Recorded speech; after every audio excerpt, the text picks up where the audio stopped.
Hmm.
Hey guys, welcome to another live show, another live She Knows Arsenal. Make sure you guys are liking the video and subscribing to the channel and getting into the chat, letting me know what you guys are thinking and feeling. We have some things to talk about. I want to discuss the Atalanta game and also do a little North London Derby recap because we have a busy week coming up. A lot of, it's not like the end of the world or anything, but it feels like almost like end of the season jitters. Like we have to win these games. Like it's stressful. But DG is here.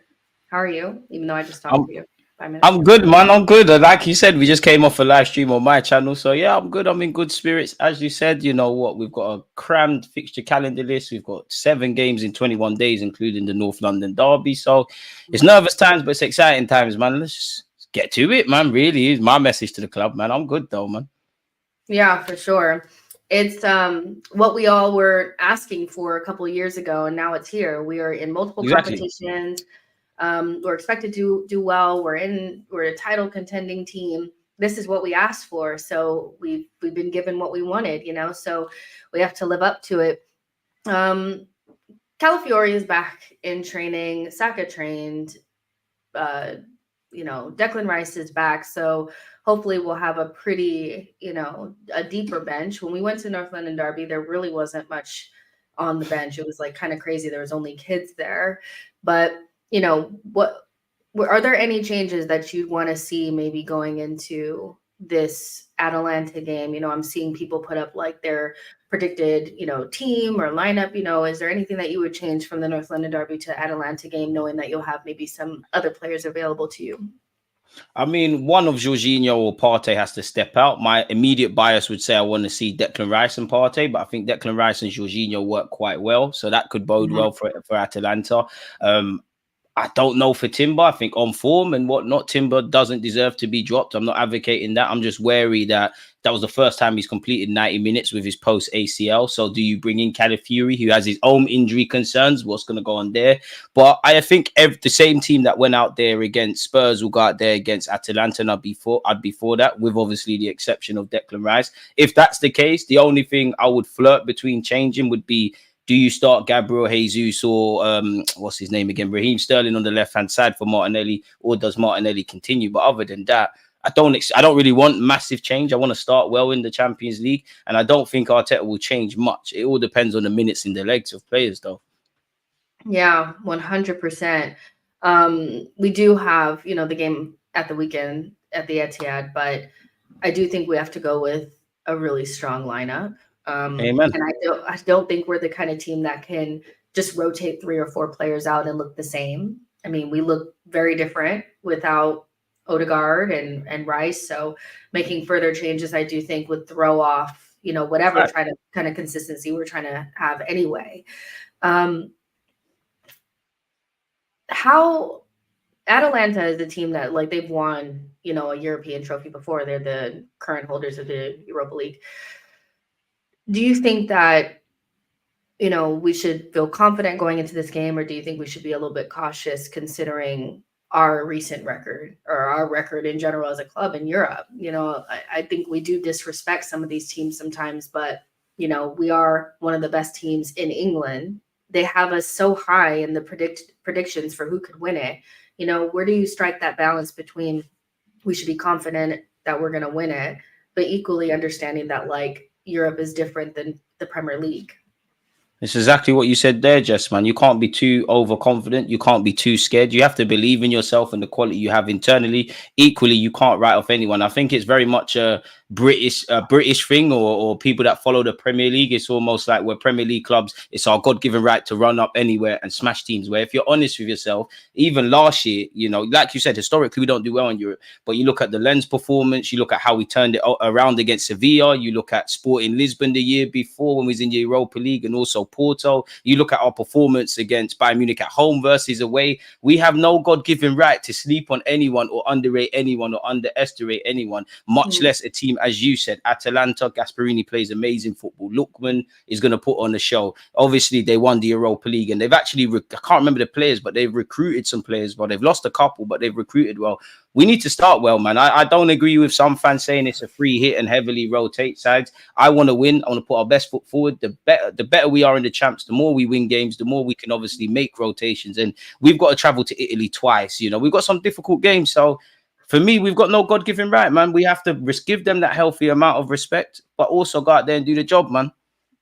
Yeah, it's interesting because I think that, you know, there's a lot of, oh, well, we've played the same like 12 players into the ground, so we need to start doing this rotation. I think rotation is so, it has to be done at the right time. And I'm Exactly. not sure that like 4 games in, that's the right time. I think we're still trying to get consistent with our 11. I think we've looked in the first couple of games in the Premier League, although we've had good results, I think the results have masked some maybe inconsistent performances. Like, do you agree with that? Because it's like, Facts. okay, because I was just thinking, like, I know sometimes when we win games, it's like, well, what are you complaining about? I'm like, I'm not necessarily complaining. I'm just saying that I think you'd be lying to yourself if you said that those performances were like what we were doing at the back end of last season, right? There's still a gap. Exactly. Yeah. You're bang on the money, Jess. You're bang on the money. The only issue is, God forbid, when you lose, people want to have conversations about that. I'm not saying it's terrible, but we haven't. We're yet, even when everybody was fit and everything was kind of rosy, we weren't at our sparkling best. And I don't expect them to be. You know, I've always say I look for all teams 10 games into the season. What are you doing? So yeah, I think, you know, against Wolves, fair enough. I don't want to harp on too much about it. First game of the season, we weren't amazing. Obviously, Aston Villa, let's be honest, we got out of jail. We managed the game well once we took the lead, but we were very fortunate. Brighton, I think the performance was kind of there. Obviously, it went left with the referee. We did have chances to score, but fair enough. It is what it is. North London derby, give or take. Yeah, we would have wanted to see some more goals and be on the ball in the first 20, 25 minutes a lot more, but it was just called for a professional job, get the job done. So I think you're bang on the money in that, you know, we need to play our players. They need to get into the groove of things and we need to get results. I'm not being funny. And going back to what you said about the Atalanta game, you know, these players have to cope with a different kind of ethos. They're used to the Premier League and the intensity, not to say other teams aren't intense, but it's a very different ball game. And you saw with the Liverpool AC Milan game, initially, Liverpool had no answers. It took them a while to get into the game. Now they obviously turned it around and ran away with the 3 points. But yeah, man, we can't get too excited. And I think you're bang on the money. People always call you negative and say you're looking for problems where there's not. And they fail to understand. Do you genuinely think, honestly, that Mikel Arteta would have been happy with the result? Yeah. But against Brighton, against Villa, against Spurs, it'd be fine. But there's little things that you could always do better. We need to chase the illusion of perfection. So I wholeheartedly agree. And if anyone's attacking you for that, I think they're bugging still. But it's right. It's just like whenever we win, it's like, why are you complaining? It's like, I'm not. I'm just saying that, like, You use your eyes. Yeah, I just want to see us look like us, you know, when we're performing, and we're not there. And I think Arteta even said after the Spurs game that we struggled to do like the basic things on the ball. And it's like it's like a theme with us where when we don't have our best 11 out there, certain players are not there, or we're away from home in a stressful situation, we do kind of struggle to just like string the 5, 6, 7 passes together without making an error. So Facts. yeah, I think consistency is so key right now. And unfortunately, we haven't been able to have that because we've had injuries to key players. But Rice coming in hopefully will give us a little bit of that. Jorginho's doing the presser. But I would imagine Partey is going to start. I know that people are like, well, if you do the presser, you start. There's been so many like instances under Mikel where you do the presser and you don't start. It's not I a would given, no. imagine, yeah, I would imagine it's going to be Partey and Rice. What did those two need to do better moving forward? Because, like you said, Jorginho and Rice seem to have a better relationship, but Partey and Rice, you would say, are probably the better players. So if they do start, what would you like to see change from like those first 3 games where they played together and they were kind of like on separate planets? Like you said, if you're on separate planets, then the relationship isn't good. You aren't in sync. Now, I don't actually know how many games Declan Rice and Partey have played together. It can't be that many. But get back in Handful. sync. Exactly, a handful. But I don't want to see that. You lot have trained together. First and foremost, we should have steel in that midfield. When you have Jorginho and Rice, give or take, it is a balance. Rice wins the ball back. Jorginho is a conductor. But it seems like we're a lot more stable. So individually, get the stability back. Partey, you're leaving too much space in behind. Declan Rice, I hope you look fit now, because I just think that's Declan Rice's issues. I think Partey is physically declining, even though I think people are getting at Partey a bit too much. Rice, you just need to get fit, because the Aston Villa game, rings got ran around you. I don't think he was terrible against Brighton up until that moment where you got sent off, but you weren't being at the game. You weren't really standing out. There weren't much coming on that left-hand side. And going back to what you said on my platform, it's like you do worry and think about that left-hand side moving forward. Obviously, Mikel Moreno, when fit, probably is going to go over there. Declan's going to move to the right, and me and you will be sat on our platform speaking about something else. But get back to basics, man. Just get back to basics. And I need you. The midfield battle is key in today's day and age. Away from home, I need you lot to be stable, because Atalanta are going to be at it, man, if I'm honest. Yeah, I think they will. And the difference between the Premier League and the Champions League, I feel like the teams don't respect us as much as they do in the Prem.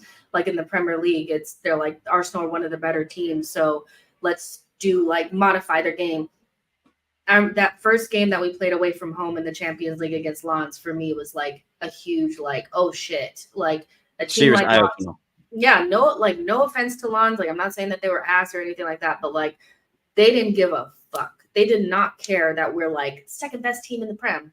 And I don't think Atalanta will either. And they like to, their fans and, the managers and stuff, they like to play on that little bit of insecurity that we're not a great team in Europe. It's like, well, you never won a European trophy.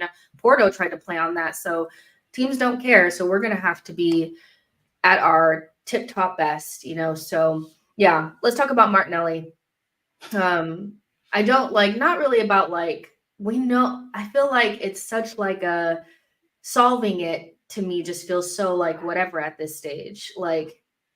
It's just, does he keep his starting position with Sterling coming in and Trossard potentially being able to be moved back to the left with Rice coming back in if we do something different, like maybe Kai plays in midfield, so what would you do? Do you think that he did enough against Spurs to maintain the position? His spot? Your best performance, yeah, I think against Spurs, that's your best performance or most encouraging performance of the season, Martinelli. I know Saka got an assist, but I think we had a lot more play down the left. I think it was a lot more lively down the left. I do think you get into dangerous territory where you start talking about work rate and defensive elements, which are needed, and you can't underestimate that in general in the Mikel Arteta system, in general in the Premier League, and obviously in the North London derby. But you need to score a goal, man. It looks like it's playing on you too much. I think that chance, as I said on my platform, it sums up Martinelli. You've helped nick it back in our half. You've played some great link-up play with Trossard and Jorginho. You've made a great run off the ball. That composure to find Saka or to really score a goal, which you've got to do either or. It takes me back to Pep Guardiola in his documentary where he said, I'll never get at a player for missing a chance or make a mistake. But there's some mistakes you can't make. And ironically, was talking about Sterling, I think, against Southampton. It made me think of Martinelli, because even when he took the shot, you could see before the ball really left his foot, you could see his reaction that he knows he didn't hit it right. So for me, you keep your spot in the team based on what I saw against Spurs. I need something this week. I don't know if you have to do it against Atalanta or against City, but we need it because we've gone past the stage of being in some dangerous territory, And as me and you have spoken about, the left-hand side is open season. Kai Havertz, until another striker comes in, that's you. Saka, nobody's taking his spot. If you're Sterling, you fancy making that spot your own on the left. If you're Trossard, when you do move back over there, the same. Jesus, that's probably where you're going to get in. And obviously, you've got Martinelli. So Martinelli needs to improve. It's a thing where you need to make progress this year, or for the rest of your career, this is how you're always going to be. because you're going to have to be demoted. You can't be a regular if you're not doing regular stuff. You're not really pulling your weight up front in terms of output for goals and assists. The decision making, the rawness around certain elements, they should be polished now. I'm with Martinelli to the end, but yeah, that's what I feel is spooky. It's beyond scary now. It's quite concerning. Very concerning. It's scary. It's scary. Martinelli, I don't know what's going on.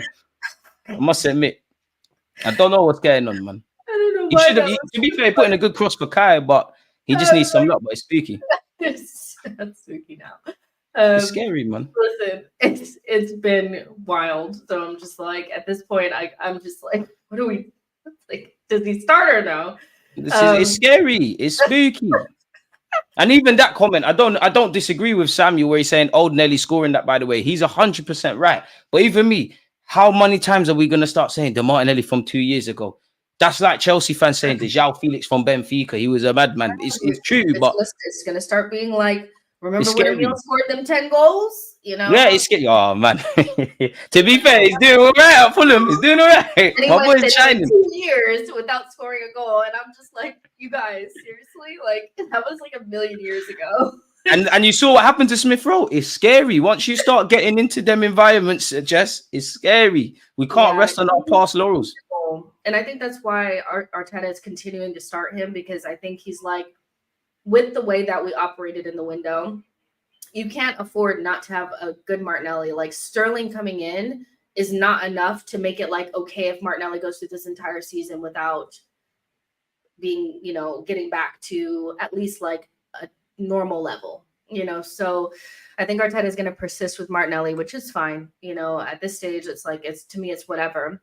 And I think Trossard did do a good job of getting Martinelli involved. I think we've struggled to see like Martinelli get into those good positions. And I think Timber and Trossard on that side helped. It was still a little rank, like, I'm not gonna lie, but it was better, you know.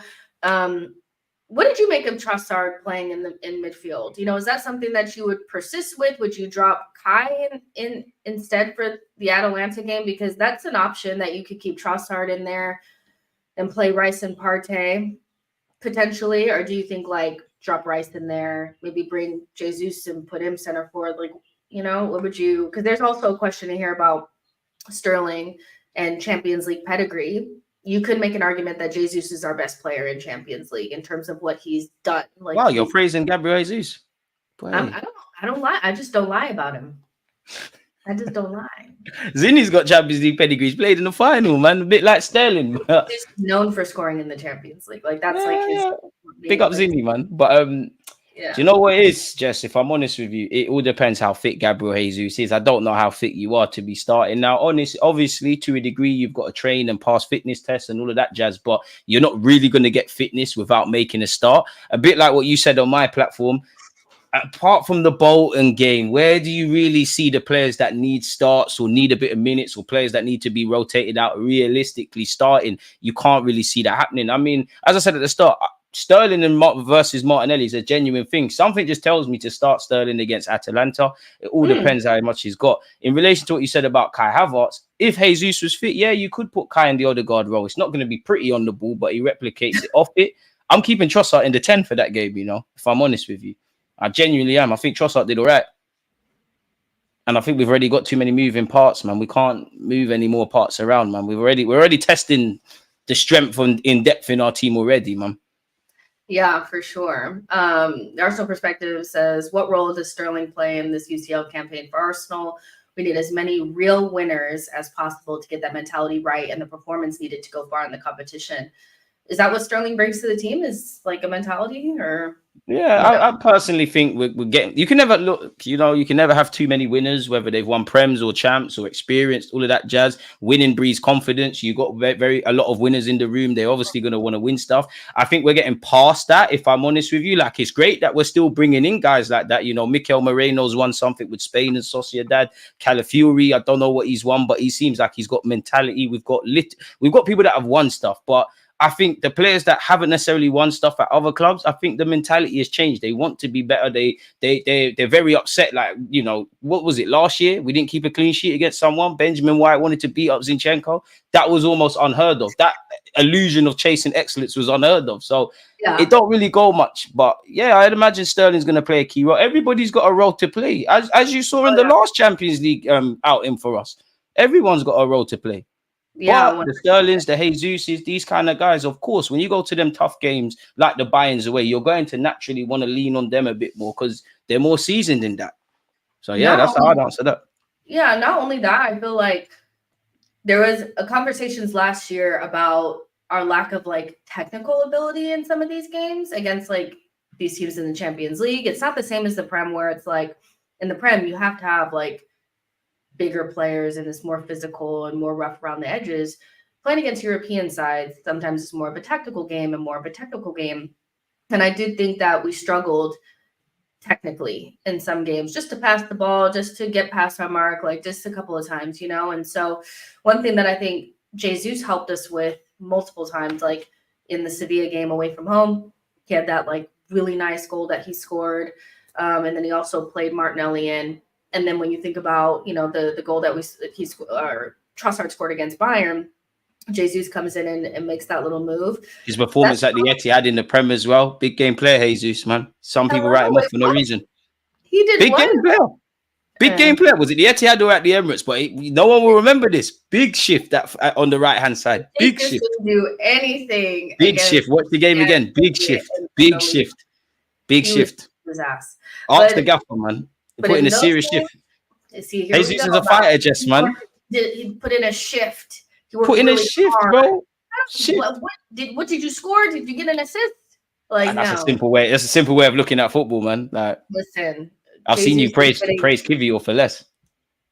Kivior is not on £260,000 per week. So we're pocket watching now. I don't know what's going on there. Yeah, it comes with the territory. Jesus a big boy. So, like, bro, I don't listen. I love to see the young black players getting money, man. So you lot do what you're doing, and anyone in general, get your money, man. As long as you're doing the job, get paid, man. Back to what I was saying, though. I think technically, you know, when you look at like our forward options, Sterling and Jesus have a technical level to them that could be really useful in the Champions League, and they'll definitely do the job. Like, I don't know if they should start, but you know, we're going to need the whole team these next two games because it's going to be tough. Like, I did see I was saying this game is not the priority because we have like 60 something hours between. I hate to break it to you guys, but like every game in the Champions League is important. We can't be throwing cup competitions now or thinking that we're just like in this advantageous position to rotate. We're not there. So, you know, we're going to have to use the squad, but this idea that we're just going to throw a weird lineup out there is not going to work.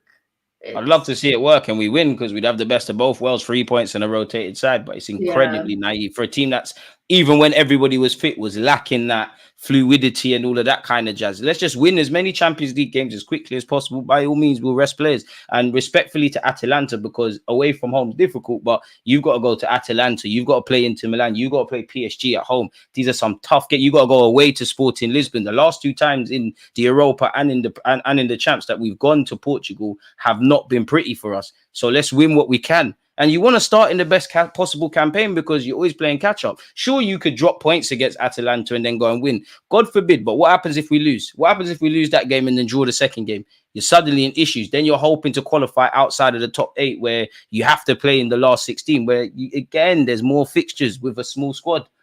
But hey.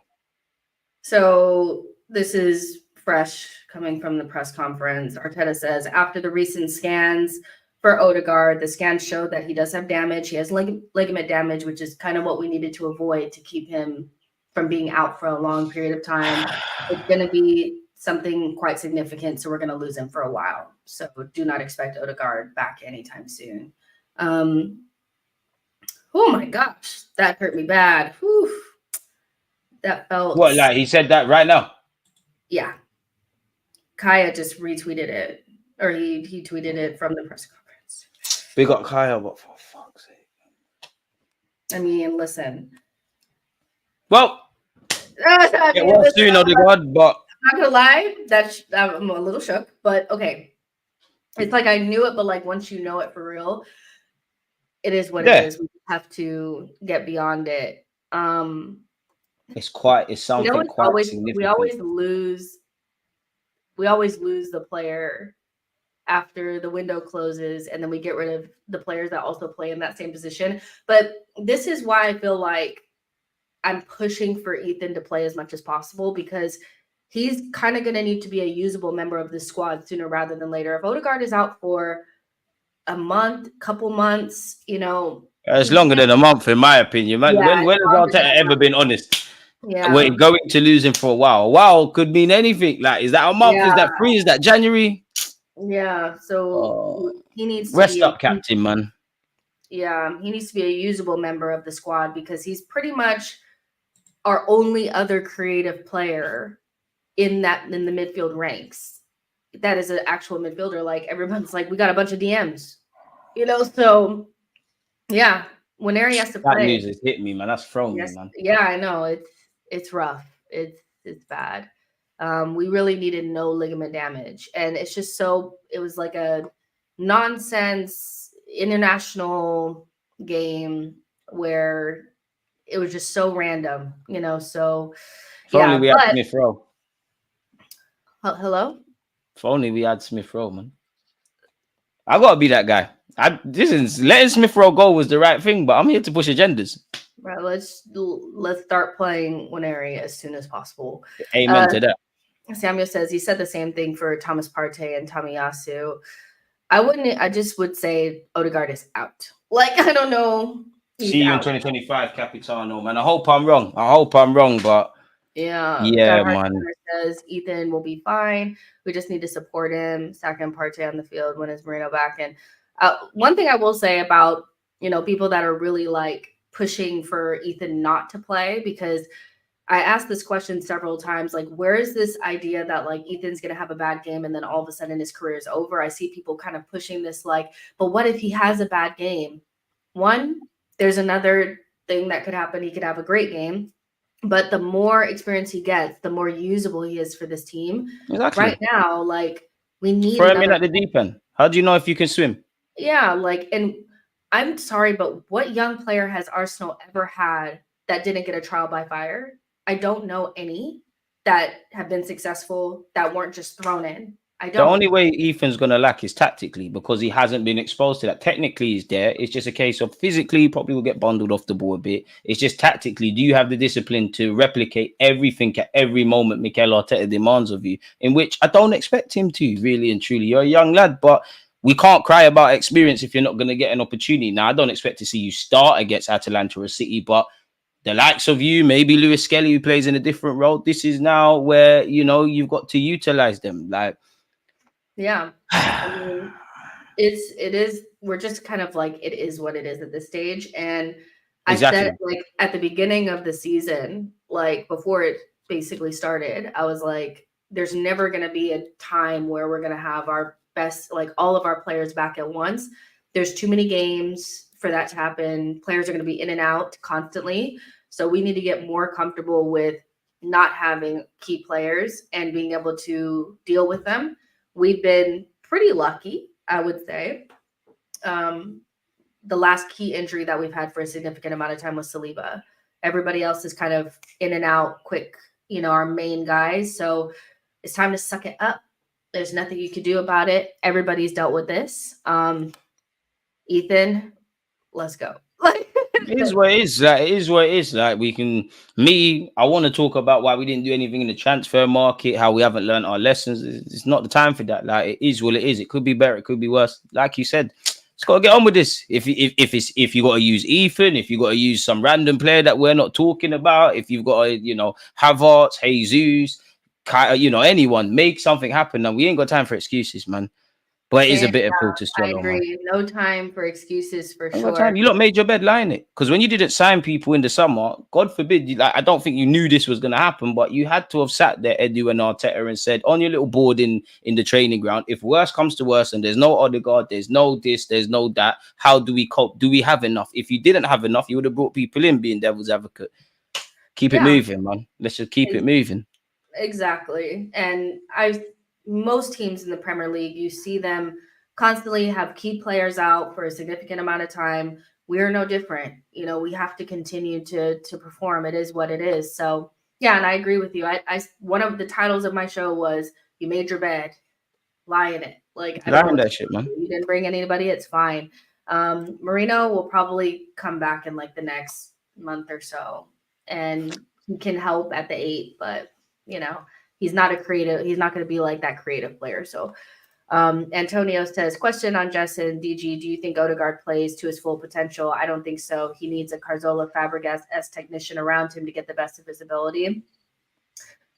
I mean, I would just say like everybody in our midfield suffers when we don't have a balanced midfield. I would say the last time that we probably saw Odegaard operating at his best was when it was Xhaka and Partey. I think all of last season, Rice and Odegaard had to play more. Like they had to do so much more in positions that didn't suit them to make up for the fact that for the majority of the season we were playing with Kai, you know, in midfield. So, and then the other options were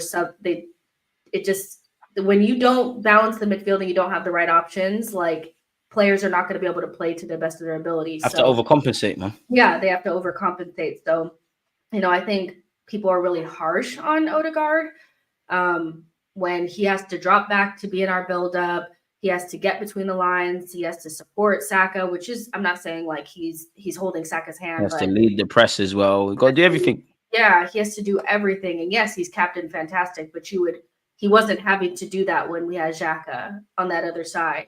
You can't have 2 players doing 3 people's jobs. Like it just doesn't work. It just doesn't work. What do you think about it? Sorry. I know you were out. Yeah, man. Like I'm just doing the maths in my head. Like Odegaard, like me and you disagree on a lot, but one thing me and you have both done is defend that man, and I'm gonna miss him. I can't say he plays to his full potential because I think there's so much more to give. But I think year in year out, the man's improving. I agree with Jess in that the man has to overcompensate. Now, is he overcompensating or is this what Mikel Arteta wants to do? I don't know, man. But I think you get an 8, you see a bit or better Odegaard. Of course, the start of the season when he was fit, naturally he could have played a bit better. But I think it's harsh, man. Man. Yeah, for sure. And the quicker needs to sort his shooting boots out, I'd say, because he's had some chances. I agree. I think sometimes he takes too many touches when he doesn't need to. Wouldn't you if he was Odegaard? I know I'm biased towards Odegaard, but if I was him with that left foot, I don't blame him for all that tap stuff. He's wavy. Like, we lost a lot, man. Listen, Odegaard is like far and beyond my favorite player on the team. I'm gonna miss watching all of that and this. Yeah, damn. This is very painful. Yeah. Like the guy says there, reeling. I am. Like, I wish Jess didn't say a damn word about that now. Like, sorry. I've just been doing the maths internally. Like, damn. Like, but the sooner Arsenal find a good solution, not a band-aid, but because if he's out for a long period of time, we can't just do, you know, band-aid it. Like you have to find something that's balanced and usable and good for the next couple of months, however long he's out. So the sooner the better. Not sure that Trossard in the 10 is necessarily that, but no, it's not a long-term solution. Jesus will probably get a run there. You know what? Flat midfield 3, man. Partey, Rice, Moreno / Jorginho, run that, man. Havertz, if you got to drop in, forget this 8.5, 10 thing because no one can do it like him. Yeah, big up Ethan. Ethan, get your little run out and your minutes. Can play on the right. That's something that he can play on the right, and I think he'd be better than Kai on the right. Make it happen. Make it happen. Like, make guys it happen. Gotta just step up. Like, exactly. Tell you. But I got a lot of time for Arteta, but you made your bed. You and Eddie made your bed. Lie in it now. Reeling, bro. 100% reeling. I'm low key rattled, man. For sure. I am too. I'm just like, damn, this is the worst news I could have gotten this morning. Not the worst, but you guys know what I mean. I do want to kind of back up a little bit to the North London derby because I have to ask you, like, I mean, we were never losing to them. Like, I never thought we were going to lose. I actually thought that would be the easiest game of the 3. But they're shit. Like, Spurs are shit, man. Like, they're actually shit. They're not that guy. Like, they're shit and naive. Yeah, for sure. But how did you feel about like the performance? Like, do you think that it's okay to criticize the performance just a little bit? It's okay to always criticize or critique performances. There's been times I've seen us score 3, 4, 5 and thought, mate, rah, maybe we could do a bit better. You know, obviously we're not the manager, we're not Mikel Arteta, but do you really think Mikel Arteta, when we've had a perfect performance in the players' head, he's not pulling them aside and saying, do this, that, and the other? Complacency is a killer. I personally don't have that much harsh criticisms on the game. I think the first 20 minutes, we could have got on the ball a bit better, but there's some external circumstances that evidently led for us being unable to do that. Like, I think the first 20, 25 minutes, actually, David Raya played the most passes. So, yeah, but it's just about getting the job done. And it was so ugly. It was beautiful. Just a street smart performance. The way I look at it is, obviously, you look at the North London derby, Spurs, Arsenal going into the game of the season, make or break, could Spurs end our season? But I think the boys looked at it respectfully in the same way they look at the Southamptons and the Ipswiches, in that just get the 3 points and come home. Just set up defensively. You play to your maximum, but don't play to your maximum. Just do the job and go home, and we'll focus on City and Atalanta and so on and so forth. So you can criticize the performance, but if I was going to criticize anything, Martinelli should have been 2-0. Martinelli should have scored, but other than that, and Benjamin White, you know, Solanke had a couple half chances, courtesy of you. But that's clutching at straws, man. I'm not really on that. Like, did the performance, come home. And like, it's like that comment says there, like I keep saying this, like that comment from Boyd there remind me of how Arsenal used to be in the early Emirates era, and that we will confuse dominating games with possession. They didn't have a million chances, but have a million chances and not put the ball in the back of the net. We get one, we've done it. The narrative is that we've won. And even that, it was a weird North London derby in the sense of Timber was amazing, Saliba was amazing, Gabriel was amazing, Rai had a couple saves, but it weren't like we was under the cosh. Like, we weren't under the cosh. We weren't defending for our lives. So it's a weird one. Yeah, it's weird because we haven't been battered in a while. I'm trying to think, like Villa, I would say, for me anyways, this season. That's the most scared I've been in a game. Oh, this season? Yeah, Villa. You think we got battered? In the sense of, I'm consistently scared and genuinely shook. Morgan Rogers is running through that midfield. Are you talking battered in terms of scoring? Yeah, I mean, like. Oh, no, I ain't seen us been pumped, like ship 3, 4, 5, 6. Like, I don't think we were like consistently facing like shots or anything like that. I think they just were running through our midfield consistently. Like, and I get what you're saying, like under threat. But for the most part, like, we're so defensively sound that it's like, whatever, you're not going to get that many chances. It is what it is. I would just like to say, if I had to say, like, from the Aston Villa and Spurs performances, if I could ask for one thing to improve, it's just our ability to keep the ball for more than a second. I think you have to run a lot more when you don't have the ball. Yeah. You know? And anyone that's played Sunday League will say that's facts, Jess, man. Yeah. So going to City, which I know somebody's like, you expect us to have all the possession against City? That's not what I'm saying. I'm just saying, can we string together a couple more passes? Can we be a little bit more coherent on the ball? Can we not just cough it up, every 5 seconds? If we could do that, I think we'll get out of there with something for sure. Exactly. Samuel says, Team News and Ticks are saying the injury could last like the end of November. Better than, in that case, it's better than what I thought. Because me, mentally, I always take the pessimistic approach. See you in January/early February, Odegaard. I want to be wrong. But yeah, man, because it's like, we've been here, like, you knew when, again, and I'm not saying it correlates, but when they announced Arteta's deal, when they didn't play, they played quite coy. Arteta didn't rule him out of the North London derby, even though he knew he weren't going to be there. Obviously, when you've got an injury like that, every day tells you something different, and you have to wait for the swelling to go down. But they knew sooner rather than later how long he's going to be out for. Now it's time to break the news to us. It is what it is, man. This is what we like. This is what the club do, man. This is what the problem. Some new clothes landing. The team picture, so we couldn't see how big. Even that, like, come on, man. We've been here before, man. We've been here before. Love the club, love Martin Odegaard, but see you when I see you. It's like Tomiyasu. I see you when I see these guys when I see these guys, man. Tomiyasu. But I see these guys when I see these guys, man. Like, I'll see you when I see you. Like, I know. So just to wrap up, who are you starting? Like, what is your 11 for Atalanta? And what's your 11 for the Etihad? 11 for Atalanta. Oh, that's a It's good true. I one. mean, I feel like the games are kind of different. Similar but different.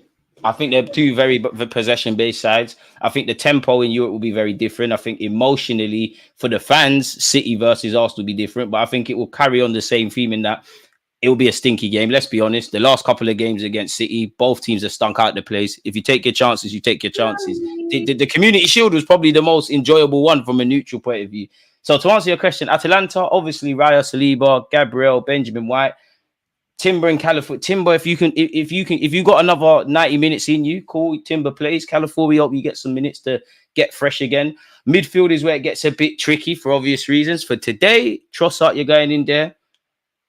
I want Partey and Declan Rice, but I'm going to say Jorginho and Rice.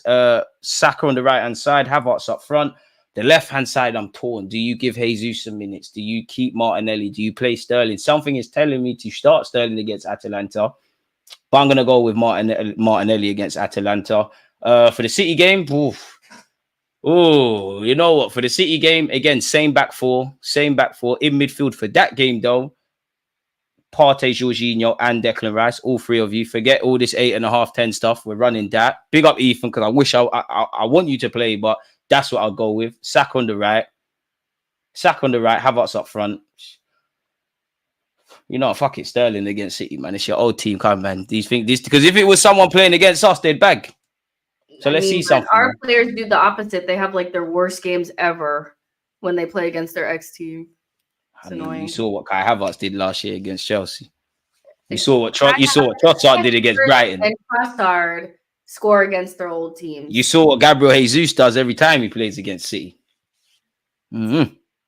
Nothing. See, you almost you are a hater. I can't lie. Jesus plays wavy. Terrible. Oh my goodness. One day we're gonna do a rewatch along of them 2 games last season. You're hating. Run it. I will watch the games and I will show you how. And I'll show you what Jesus did on the right hand side. He was away from home at that man was so scared. I was like, is he okay? Nah, Jesus is someone you want to go to war with, man. He's an absolute player, man. He's a fighter like Havertz. Trust me, don't give up on Jesus. 15 league goals landing. Okay. Hopefully he can get 15 minutes. So here's my thing. It's Atalanta and Man City are about kind of like a little bit of like survival. And because they're such difficult games, obviously you kind of want to go with something you can trust. So I would say like Rice, Partey, Havertz midfield for Atalanta. And then probably this. But then he goes up front. Huh? But then if you put Havertz in midfield, who you got up front? Jesus. Yeah, and Jesus has to play up front in the Champions League, but I would not do that against City. It's just so tough. I just don't trust him to score against City. I just don't. But once we get to like this Bolton, Leicester, Southampton, Bournemouth run, that's where I feel like would be the best opportunity to get Ethan going, to be honest. I think you have to start playing him. Ethan could chaperone the inexperienced players like Kivio in games like that. Yeah, sure. Listen, Kivior not playing. It's just the reactions, man. You always bite the bait. It's just the reactions, man. You bite the bait, okay? Yeah. When it comes to Jesus and Martinelli, 100%, I'm not perfect. You just love them because they're Brazilian, but you won't say the truth. They're wavy. Martinelli's been here from the trenches. Jesus is like, hey, remember, don't shoot me. Jesus has come here. We have become Premier League challengers. Winning mentality, it's infectious. Look at you talk about Ethan. Look what he did with Ethan at White Hart Lane. He said, Ethan, nah, come off the right hand side. I'll do the defending, bro. You go in midfield. That is the sort of guy I want in my team. That is the sort of person. That is the sort of friend you want, let alone footballer. Gabriel Jesus, my guy. I don't know. He's going to prove a lot of people wrong, man. I'm too far to turn my back on it, man. Come on. I'm starting to believe these things as well. I need to see Martinelli's Brazilian passport. I'm not going to cap. I'm not going to lie, but I've made my bed. I've got to lie in it, man. I've got to support my lads. Yeah, for sure. But yeah, North going to be serious for 5 seconds. I'm not gonna lie, Kolasinac is serious though. I don't really want Saka up against him just because he might hurt not our going place. to get bullied by He's not gonna get bullied, but Kolasinac is so clumsy, he might indirectly hurt my guy. Kolasinac is. Let's be serious for 5 seconds. To be fair, let's respect our former Arsenal player. He is a Europa League winner, man. Big him up, man. Big up Kolasinac. Don't forget the team you used to play for. Make an error, please. Nah, we need that, man. I need 3 points in these next 2 games. I'll be over the moon. Because like you said, yeah, I'll be a lot more comfortable in the... Not comfortable, but like once we kind of get through this fixture calendar list at the moment, we can breathe a tiny bit. Like, a tiny bit. Right. Oh, no, we can't. I lied. We can't. Because, you know, Leicester's not that bad. Big up Vardy. Bolton, it is what it is. But then you've got PSG. Then you've got, you know, Southampton and Bournemouth, fair play. Then you've got Shakhtar, Liverpool, Newcastle away.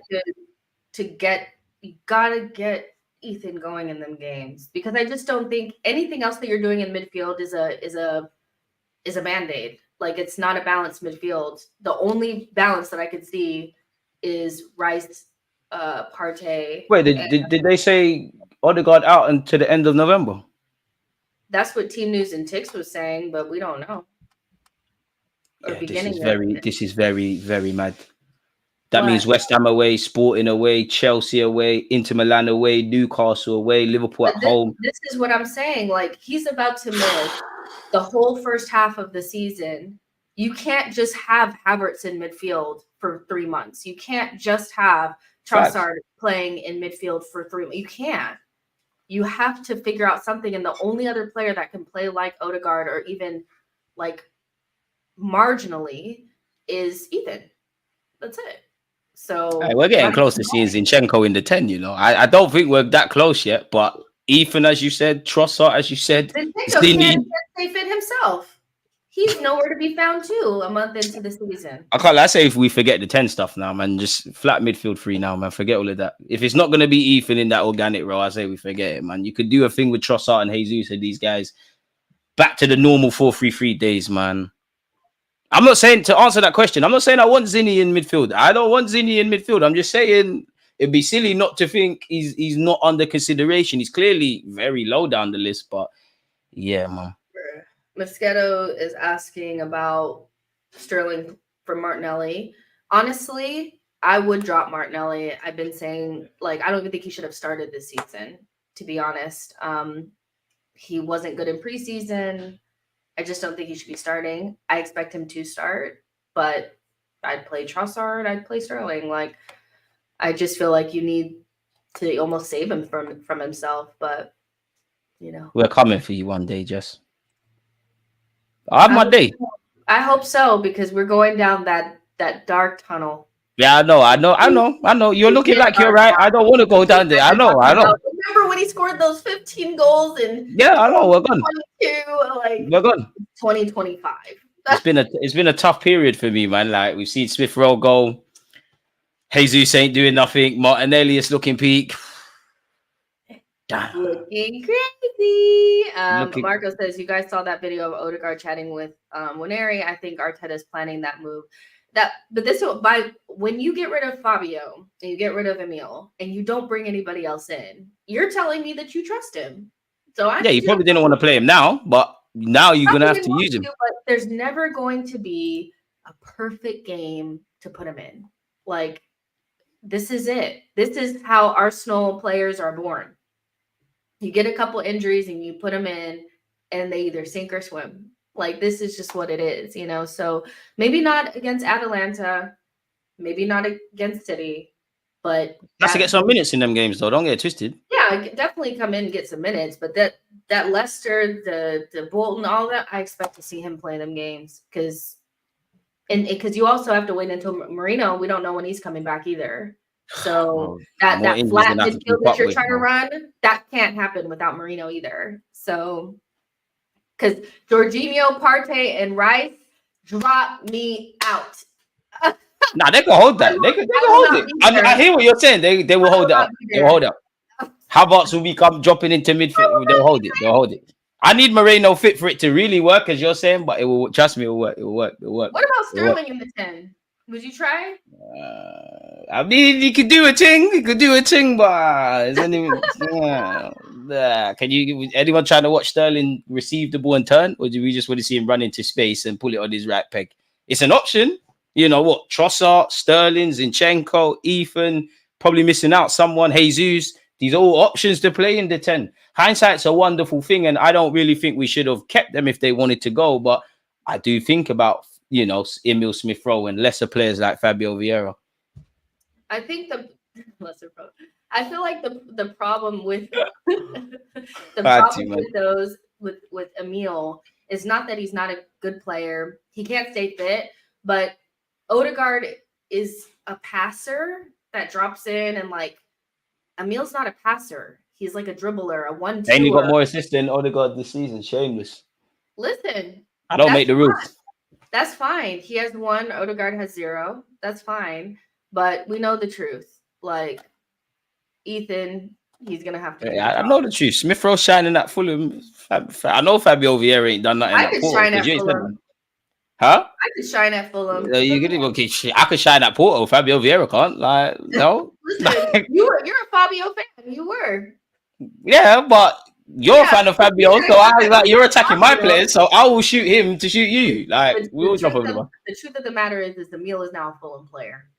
And a great one at that. Don't sleep on him because he's gonna get signed by Chelsea. Don't sleep on him. We ain't heard the end of him with Smith Rowe. His story's just begun. Listen, God gives his toughest fights to his strongest soldiers, man. Emil's not done. Emil's not done. He's returning to Arsenal one day. We're speaking it into existence. It's never been more over. You think I believe any of this? It just sounds great. Lauren says, unpopular take, but I recall either Reece or Vieira from loan. We need more bench cover with Odegaard out for a while. You can't do that until January. And by then, by God's grace, you would imagine Odegaard is fit to some capacity. Mikel Moreno is back to some capacity. And anybody else. Will be back by then. And you have Ethan. I'm so sorry. Like, I don't know what this reluctance is to use him, but this is just Arsenal 101. You got a kid from your academy, you play him. There was a point in time where we had Ainsley Maitland-Niles playing our midfield. Willock was playing in the midfield. Like, it's fine. Like, it's not going to collapse everything. He will survive, and honestly, we're not as good as we think we are if we can't carry Ethan in midfield for a couple games. Like, I'm so sorry.